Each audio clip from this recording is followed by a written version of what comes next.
How many are we? 1, 2, 3, 4. That's it. I'll mention 4. Share one each so that we remind each other. Consistency, capacity, yes. What else? Cash, control,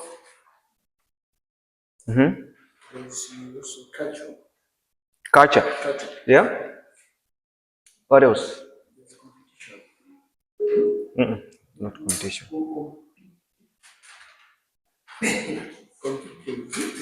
Competency. Yes. Okay. One last to make it 10. Yes, she did mention cash. So we are on 9. There's supposed to be 10. 10 C's.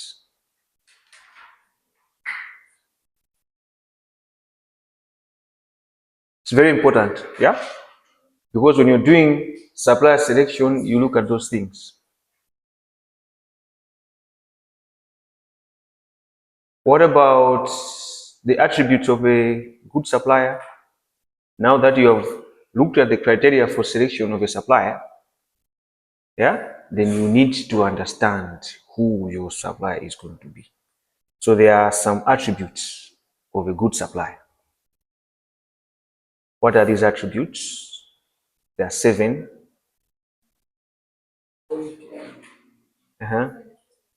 Financial stability, timely deliveries, yes. Continuous improvement, which is called what? Kaizen, yes. Yeah. Competitive pricing, okay.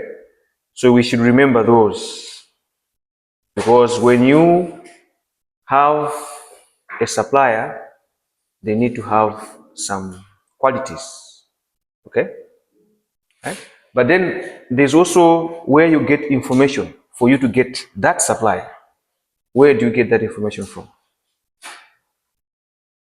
When you're talking about going into the market, how do you get information about that supplier?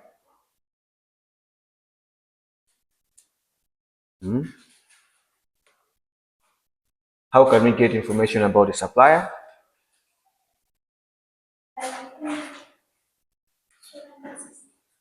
By doing a SWOT analysis, okay? Not that close, but a SWOT analysis is very important because it helps you to understand, yeah? It helps you to understand that particular supplier. And we said that a SWOT analysis is divided into two areas. The others are internal and the others are external, right? Which ones are internal? Strength and weakness, and then opportunities and threats, they are external, right? So for you to analyze your potential supplier, you need to use the SWOT analysis, because you're analyzing their strength, their weaknesses, opportunities, and threats, right? Okay. But we're supposed to know how we get the information. How do we know that there is a company called Toyota Malawi or Toyota Motor Corporation? How do we know about that? Through adverts, yeah? Maybe there's a trade fair, yeah? Or an exhibition. Or there's a catalog, which can be physical or electronic, okay? So they are supposed to be sources of information where you get to know about your suppliers. Okay. What about procurement planning? We did. And what are the contents of a procurement plan? How is it important? Why is it important? For us as procurement people.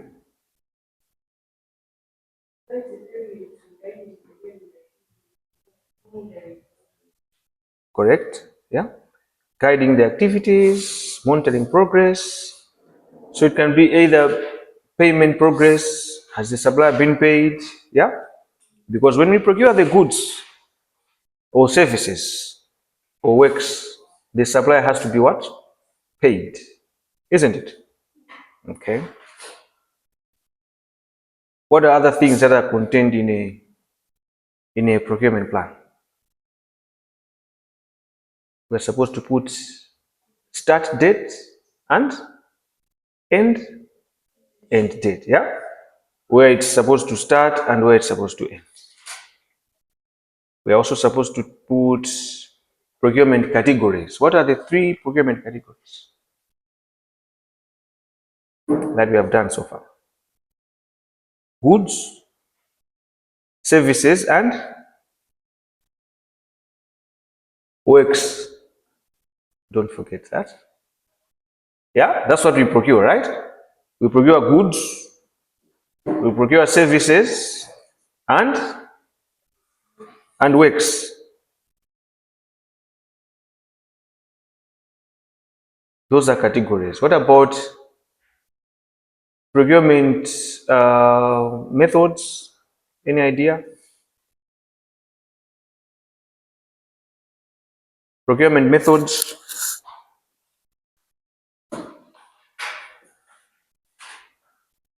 Request for quote. Yes. Do we remember about it? Request for quotation.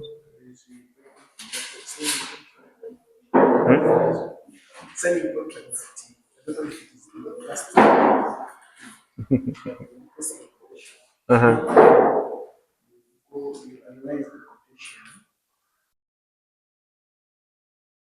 Based on the lowest value. Okay. What about international competitive bidding? Do we remember about that? International competitive bidding and national competitive bidding. Those are methods. So don't confuse methods and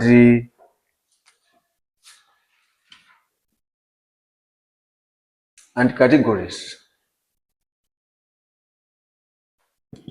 So categories are 1, goods, services, and okay.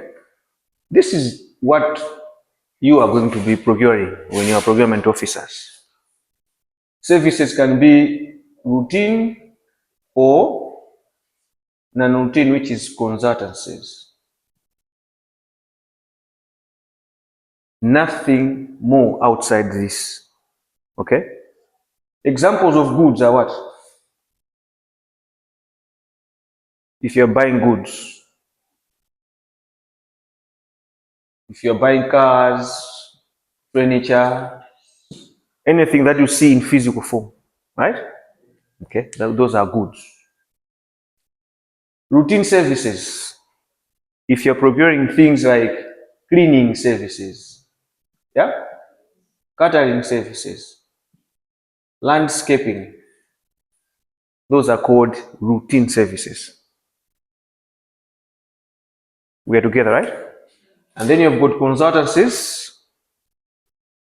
These are non-routine services, but that require intellectual or ideas. So such as accounting, okay, procurement, okay. If you are obtaining these services, that means you are procuring consultancies. What about works? What are works categories of procurement? So anything to do with construction, okay?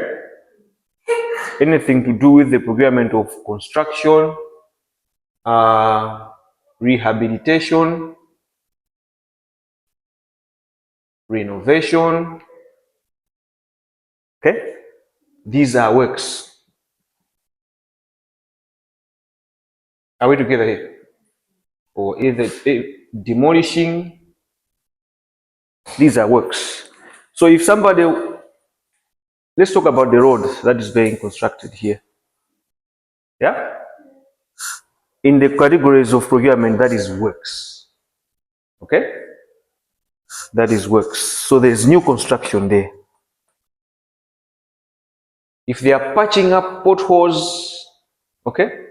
If they are putting potholes, there was a road and the road has been damaged and they are trying to patch in potholes, then they are doing what? Rehabilitation. Yeah? Okay?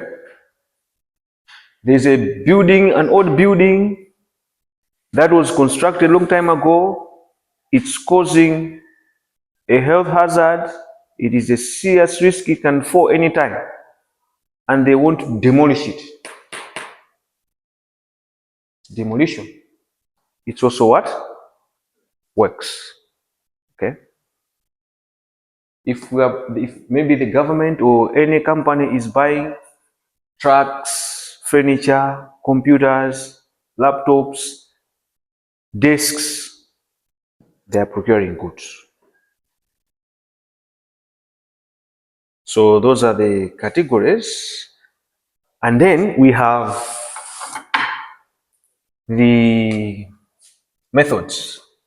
How do you procure these items? Okay? So you procure these items using one, request for quotation. So you send out requests to 3 or 4 or 5 suppliers to give you their pricing so that you can procure either goods or works or routine services.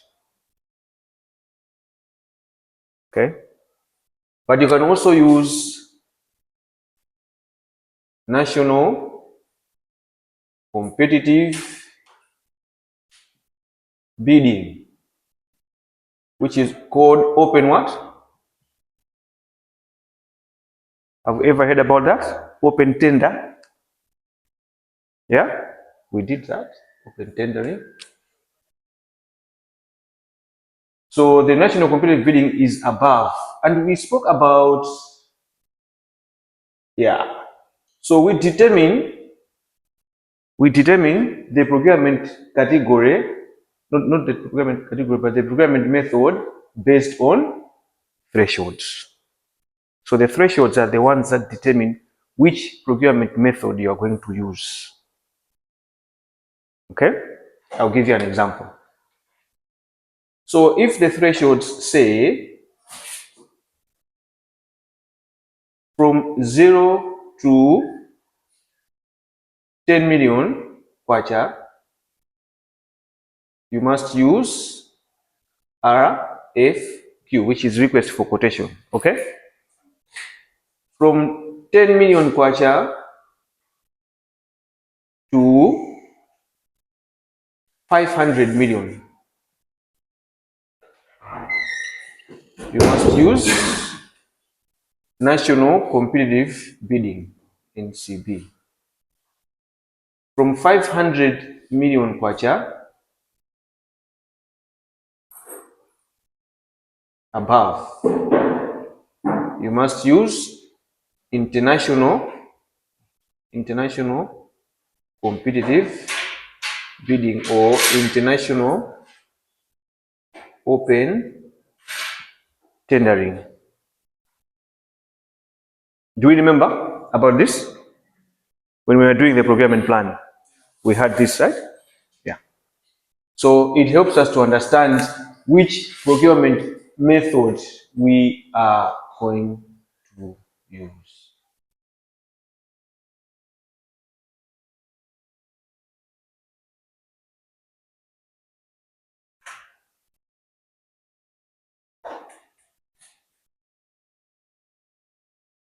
So there is national tendering and then there is international. Yeah, national is restricted to the domestic market. Yeah, whilst international is open to foreign companies. Okay, so methods, 3 of them we did. Categories, 3 of them we did. Threshold as our guiding line to determine the method.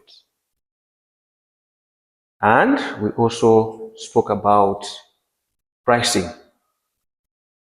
Yeah? Pricing, we mentioned something to do with the types of pricing, which I think we discussed 7 of them. Price skimming. Anybody who can remember?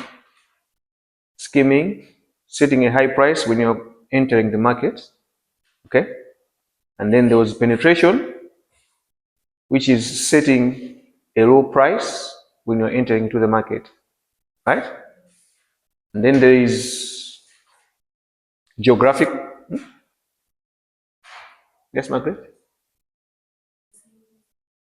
Cost-based, yeah?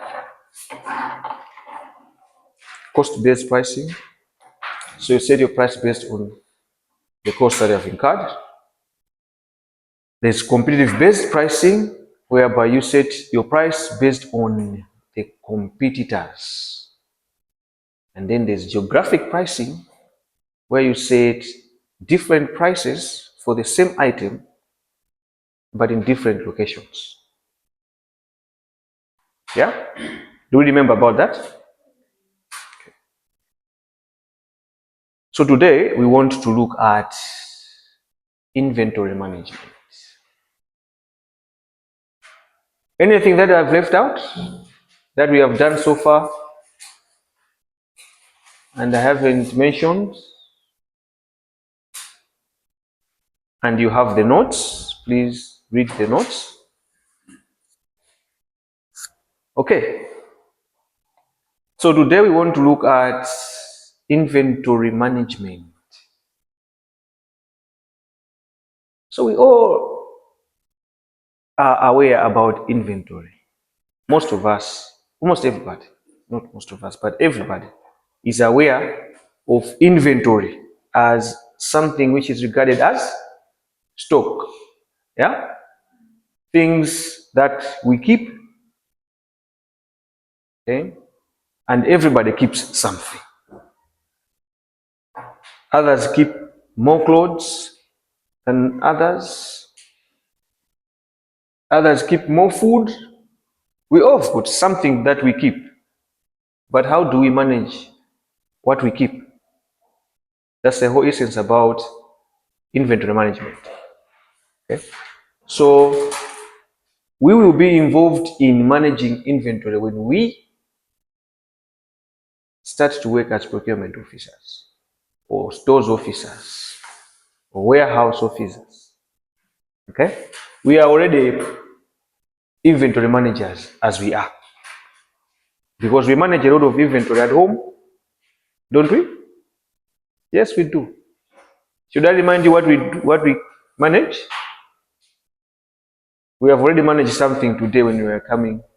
If we had taken tea or breakfast, yeah, there was something that we have managed, put together. Okay? So we will not find it the way it was. We have actually removed what we have used and put it somewhere. Yeah? That's basically what we do in an organization. So when goods are procured using these methods, yeah, when goods are procured, they must be kept. Sometimes they are consumed. That means they are procured and go straight into processing. If that's the case, then that's better, because we will not keep a lot of inventory. But if we procure things and they are kept, then we need to manage those things that are being kept. We need to watch over them. We need to properly keep them in the safe place. We have got products that require different temperatures, such as milk. Yeah, we know some kind of milk, if you expose them to a certain temperature, they go bad. Yeah, food, some kind of food, you expose them to some temperatures, they go bad. Vaccines, they have to be kept refrigerated. Okay, of course, new technology is improving the lifespan of some products, such as milk. We have now the UHT milk, yeah, which is kept on the shelf for a long time. But some other products, they require different temperatures for them to be kept longer. So procurement, inventory management requires us to have that kind of understanding. How are we going to keep those stocks? So, first of all, let's look at our outline. This is what we are going to do today. First of all, we need to understand supply chain management, which I'm sure most of us do. Anybody who can remind us? Supply chain management. What do we know about supply chain management? Last week I said that it's the cradle to what? Cradle to the what? We have forgotten.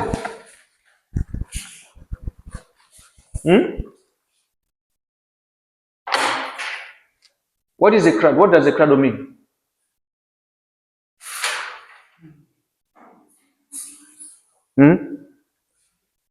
Inception, birth, right?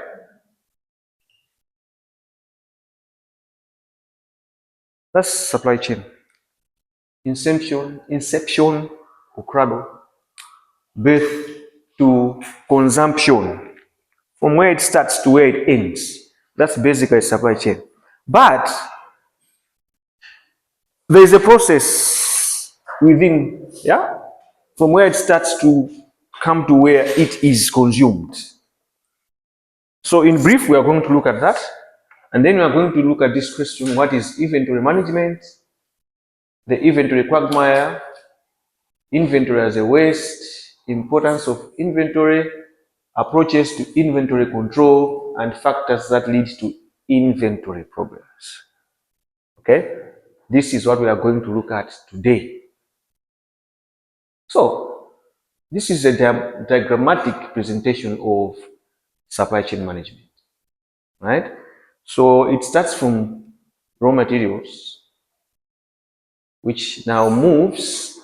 The movement here of the raw materials to manufacturing means that's procurement. Yeah? We have procured, we have purchased raw materials to be used or to be converted. So we can procure raw materials such as wax to manufacture soap here, okay? And then it will move to retail. Once we manufacture the soap, it goes to the shop. So at the shop as a retail, they sell it to the end user. Yeah? And then maybe the packaging is disposed, reused, recycled. Yeah? We know about that. Reuse, recycle, and 3 R's. Okay? And then the process goes again like that. So what we're trying to understand here is there is the movement of stock or inventory. Okay? There is the movement of stock or inventory which has been transferred from the source, which is the raw material, to get manufactured, converted into something else, and then it goes to the retail, it is used, it is disposed of. So let's have something in mind, or let's bring about something that we want to discuss as our example. What should be our raw material? Anything that we want us to used as a raw material for making something?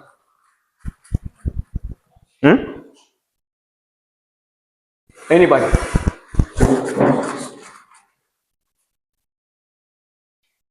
Ah, thank you. What raw material should we use? When you say raw materials, we know what we mean. Eh? What is it?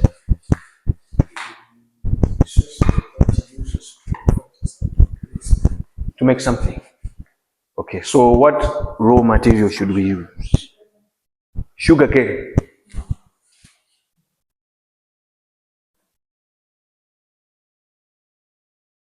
Okay. So this sugar cane has been. Okay. What company should we use?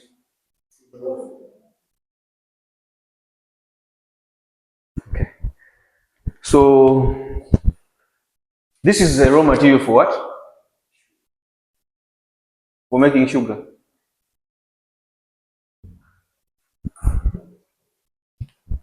So Irovo buys sugarcane from farmers, or they do themselves,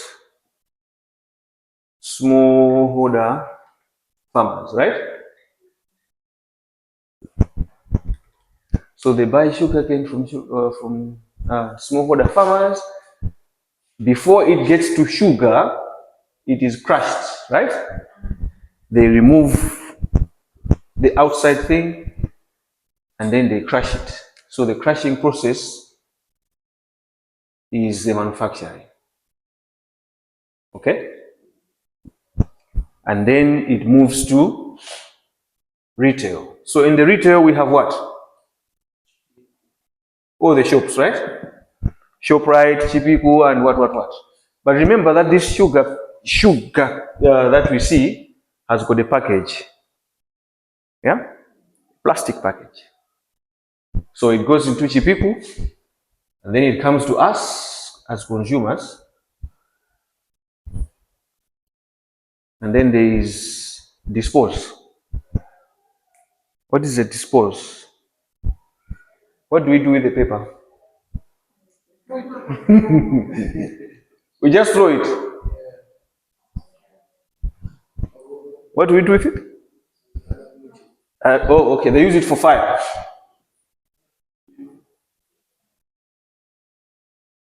Okay?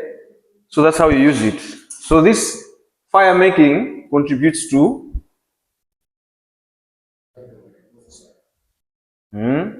it increases carbon footprint. Okay? And when we throw it, it also contributes to what? Environmental?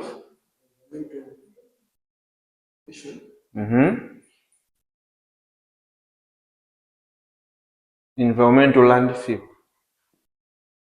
Yeah? We just throw it.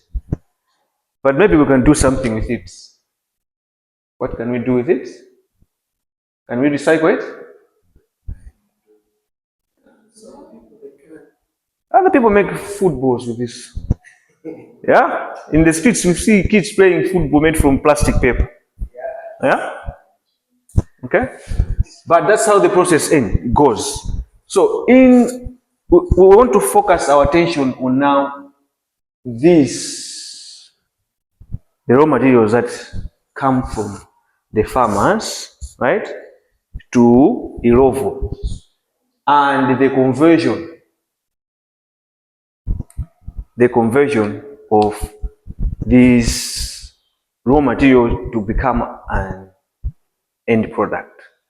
So this sugar is now kept maybe in a warehouse somewhere at Irovo. It's supposed to be distributed to different shops. Okay? So they have transporters who carry the sugar in bales and start distributing them to different places.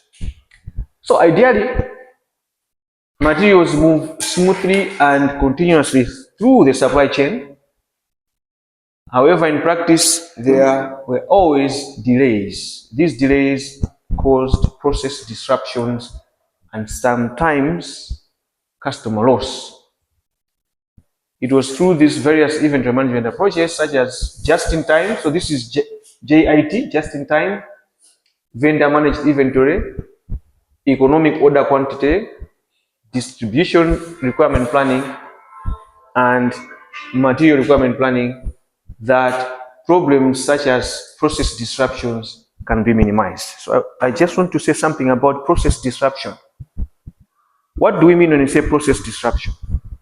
If this sugar cane from the farmers, okay, does not come in time, it will mean that Irovo will not manufacture the sugar on time. Okay? That becomes what we call supply chain disruption. Okay? If you're on a bus coming to school, you always calculate that, okay, I will take 15 minutes from where I'm coming from to school. But midway, you might meet traffic officers stopping the bus. Okay? It's not your fault. Maybe the driver did not check the COF is expired. And then they start to negotiate, they start this and then that. They tell him to go and pay. Instead of taking 15 minutes to come to school, you take 30 minutes. Okay? And you find the class has already started. That is called process what? Disruption. So in supply chain, those things happen. Okay? They happen. And some of those things that happen that cause these disruptions, yeah, they also affect manufacturing. They also affect customers, because at the end of the day, it's the customer who is going to be affected. In our case, inventory is affected by disruption of the supply chain. But we want to look at how we can manage it by using just-in-time vendor managed inventory and MRP, but also we will see late customization. Distribution requirement planning. So that one falls under here. We are now planning to distribute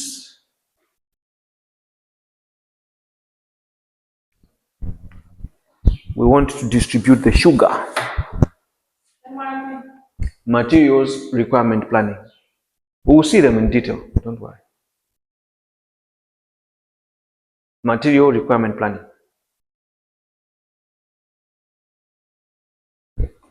So there's a question, what is inventory management? Before we go there, what is inventory management? From what I've said, any idea? Not from the book, but what you think inventory management is. Anybody?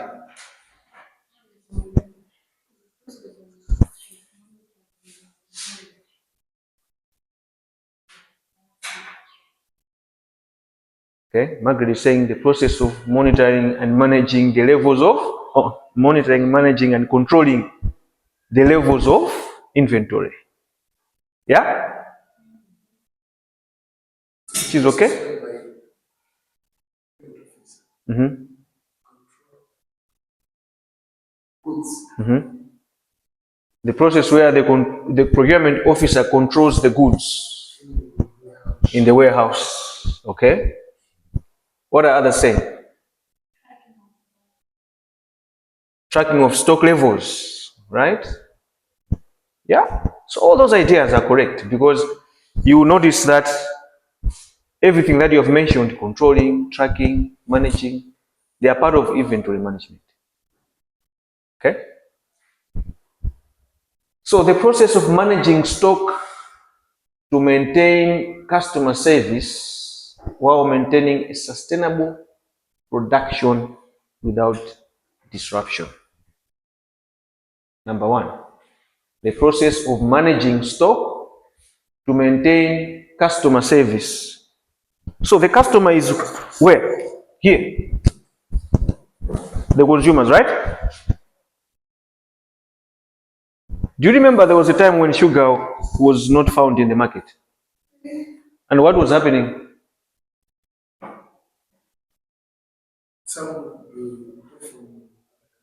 Zambia, yeah, we're importing from Zambia. But what were we as consumers doing? We were complaining. There's no sugar, there's no this, there's no what. Yeah? It started getting political. But the challenge was to do with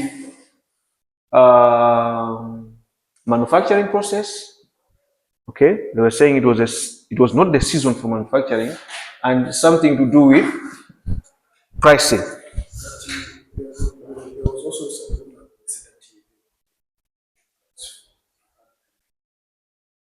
They were exporting. Irovo does export because you find Malawi sugar in Zambia, you find Malawi sugar in Zimbabwe. Yeah, so they export.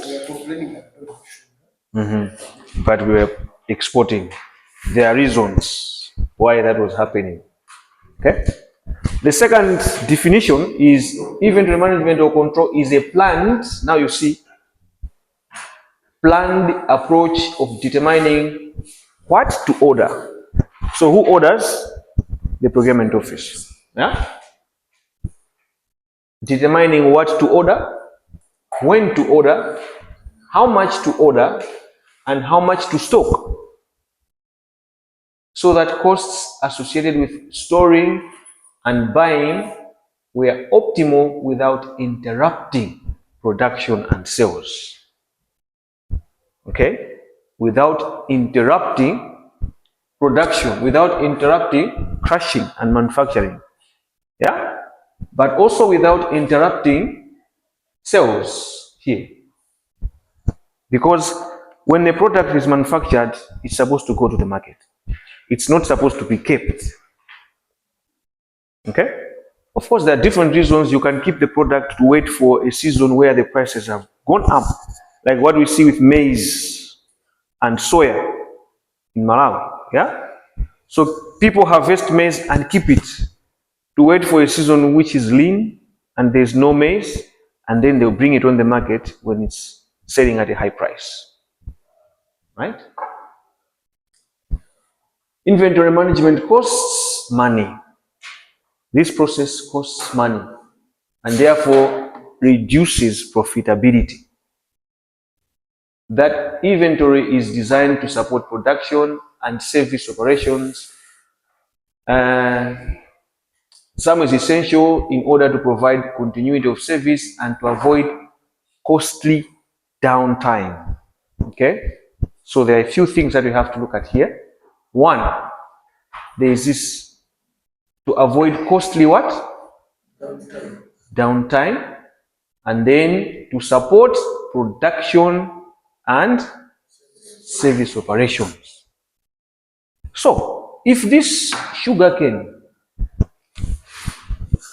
is not provided by farmers, let's say we buy 100, Irovo buys 100 metric tons, okay, to produce 60 million packets. Okay? Irovo buys 100 metric tons to produce 60 million packets. And let's say the farmers have boycotted and they have only sold 40,000 metric tons. Would we still have 60,000 packets? 60 million packets? It will be reduced, right? Okay. So that will cause a problem. It will, at the end, will affect consumers. Okay. So we need to know when to order the sugarcane. How do we treat our suppliers? Because these sugarcane suppliers, these smallholder farmers are the suppliers to Irovo. Okay? Anything that happens to them will affect Irovo in a great way. And eventually, subsequently, it will also affect the consumers. All right? But there's also a word called downtime, costly downtime. Downtime is when machines or production stops. Okay? When production stops, that time is called downtime. And it's very, very, very costly. It's measured in minutes, some measure it in hours. So the longer it takes, the more costly it gets. Okay? The longer downtime it is, the more costly it gets. So for example, Irovo uses machines to crush the sugarcane, right? It uses machines or crushers or threshers to crush the sugarcane. Now, for that to happen, it means they have to operate so many things: motors, belts, conveyors. All those are used to process and to transfer the finished product. So once the production stops, it means people are waiting, yeah? And people are paid on time, based on time. So if the machine has stopped, it means people are going to be paid for free. Are we together there? Yeah? So we want to avoid costly downtimes. Sometimes downtime is caused when there is no raw material to be used. Because if you can't manufacture anything, if you can't process anything, then that means you'll just be staying. Idleness is a cost. Idleness is a waste. Okay? Production is also a waste. So the question is, this is what is called a quagmire. What is a quagmire?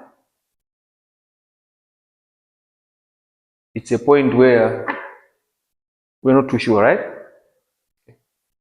So it says inventory management aim is to minimize inventory holding while ensuring a desired degree of customer service. Minimize inventory holding while ensuring a desired degree of customer service. So let's have an example. Saying inventory holding. So these 100,000 metric tons, okay, will be our inventory. All right? It will come into our warehouse as inventory. It will come straight to be crushed, processed into sugar. But they're saying we need to minimize the inventory, but at the cost, not at the cost, but at the end, we also need to satisfy our customers. Because inventory, to some extent, is a cost. The more you keep it, the more you pay for it. You need to employ security, yeah? You need to put it in a better warehouse. You need to be checking it. Okay? That becomes a cost. But it's the same inventory that also helps us to convert into profitability. If the sugarcane is crushed, it becomes sugar. It over sells sugar. It over makes profit because of the same sugar. Okay? So we are looking at that point where it says reduce the inventory, but make sure that the customer is satisfied. How do we do that? It means we have to balance. Okay? We need to balance the equation of not having too much, but ensuring that our customers are satisfied. That's where we are going to look at the approaches to inventory management. Why is inventory important? Let's look at the importance of inventory. I hope it hasn't get frozen. Quagmire. So I said a quagmire is a point of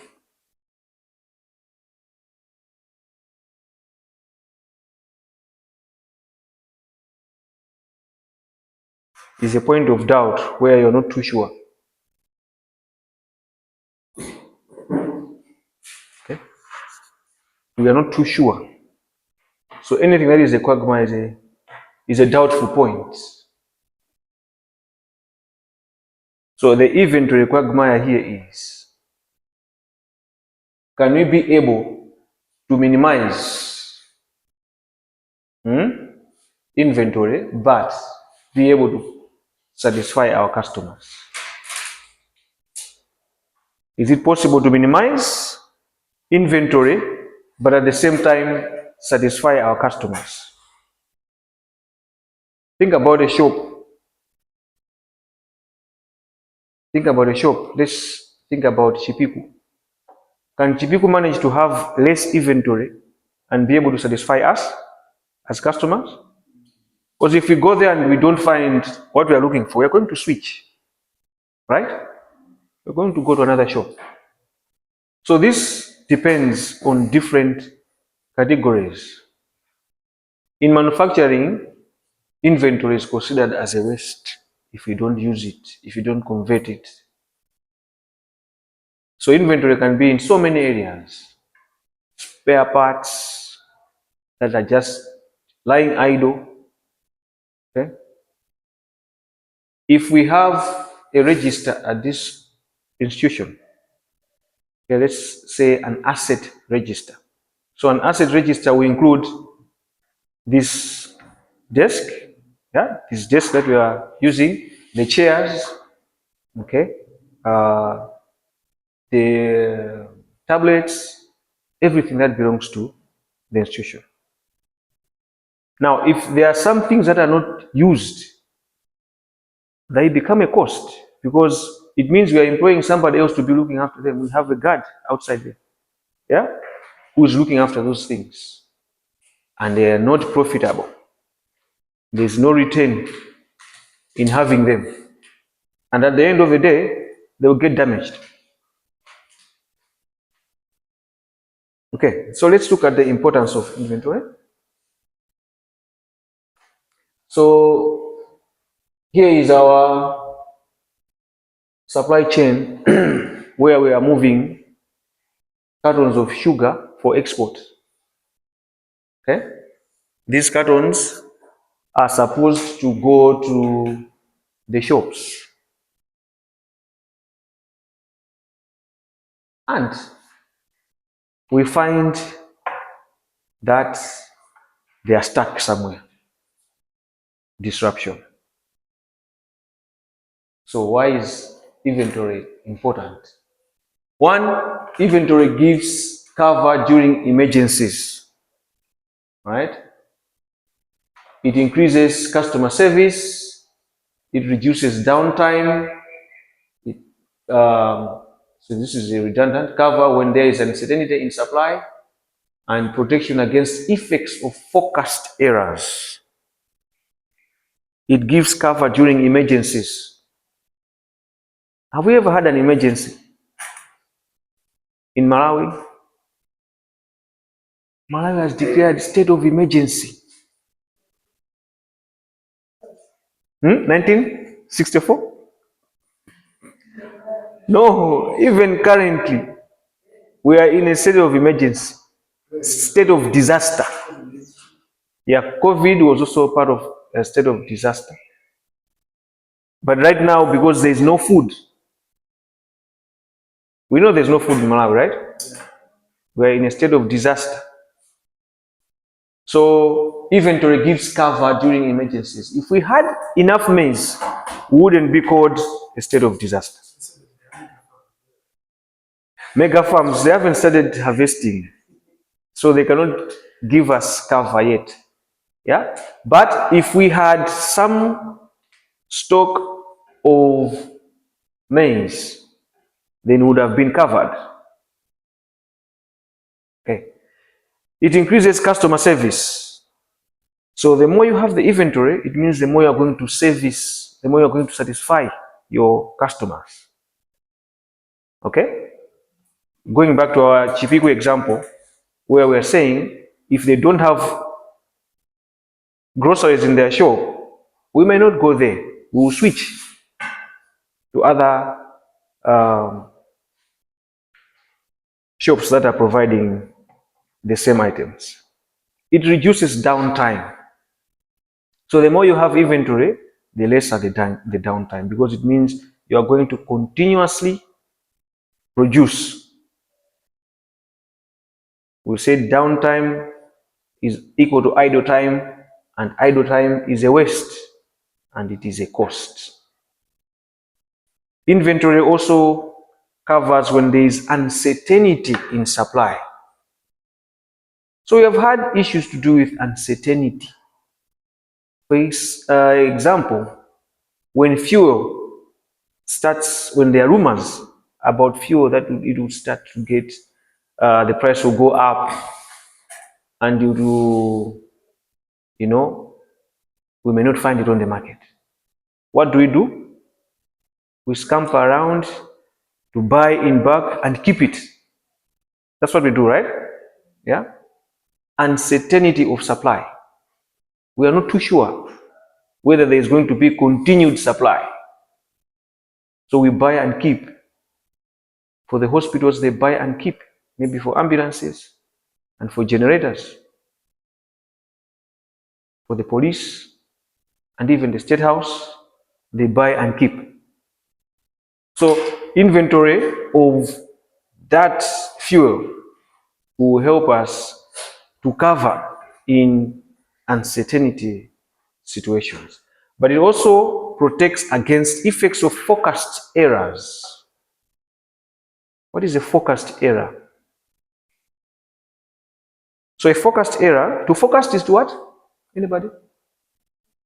To predict, yeah?